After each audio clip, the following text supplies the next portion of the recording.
you reading the news today? This is a tragedy. The story of Dadashev, he was fighting for his green card, basically. Every fight was hoping to become a citizen and eventually bring over his wife and small child. He was a human interest story before the tragedy. And the fight, you heard Steve just talk about it. Normally I can tell when a fight needs to be stopped. This is a kind of ring tragedy style fight. Generally, it happens when one opponent has a really good chin and a lot of heart, can take a lot of punishment, and is fighting just well enough against another fighter who's landing a lot of punches but is not a devastating puncher. So there's no obvious moment for the referee to stop the fight. Normally, though, that's how these tragedies happen. They're not like second-round knockouts normally by one punch. It's an accumulation of shots with a fighter with too much heart for his own good. Normally, by the middle rounds, you can say, whoa, this is getting to be a dangerous fight. I never got the sense of that in this fight. Now, when Matias landed the last shot that sent Dadashev reeling at the end of the 11th, I thought, uh-oh, I don't like the way Dadashev stepped. Like he didn't know where the canvas was. There's a certain way that fighters react when you think something bad may happen late in a grueling fight. And I did get that impression at that moment, but not before that moment. And in fact, right after that moment, the bell rang to end the 11th, and then McGirt stopped the fight.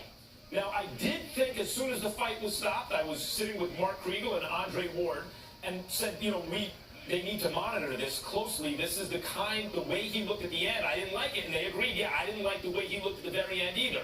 And sure enough, as is normally the case in ring tragedy kind of fights, he starts needing to be held up on his way back to the dressing room, which normally happens. It's not right after the end of the fight, but even sometimes in fights where a fighter's simply decision, in a kind of fight like that, he needs help walking, and then he feels nauseated, and then he starts vomiting blood.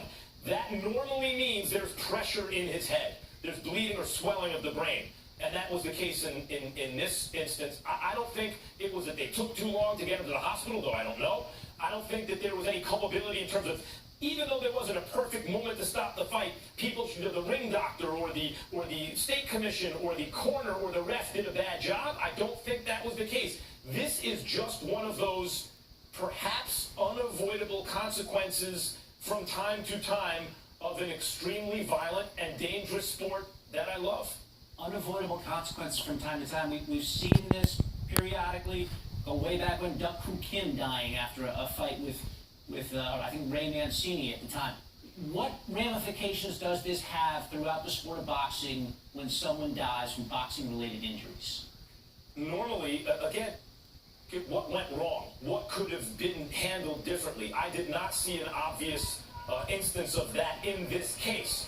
I presume that it will be taken, did they get him out of the building and to the hospital fast enough? Things like that.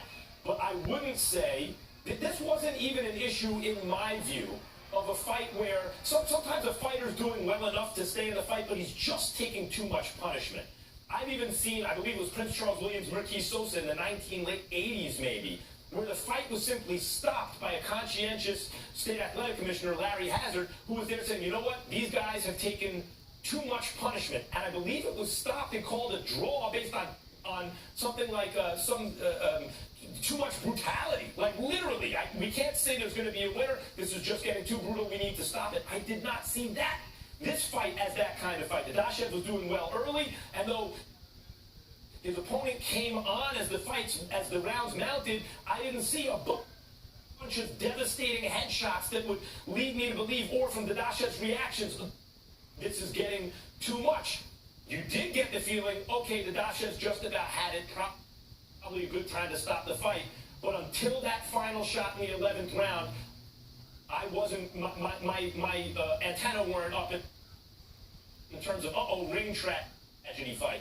So my short answer is I don't know what you learn from a fight like this, other than it is a violent and dangerous sport, and it is a guilty pleasure and for me. And there are, you have to ask yourself ethical and moral questions in times like this about supporting the sport, and yet I consistently come down on the side of I love boxing, I'm glad it exists, and this stuff happens sometimes.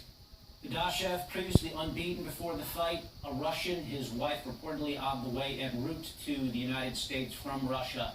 again, match with the very latest on the death of Maxim Dadashev, because if the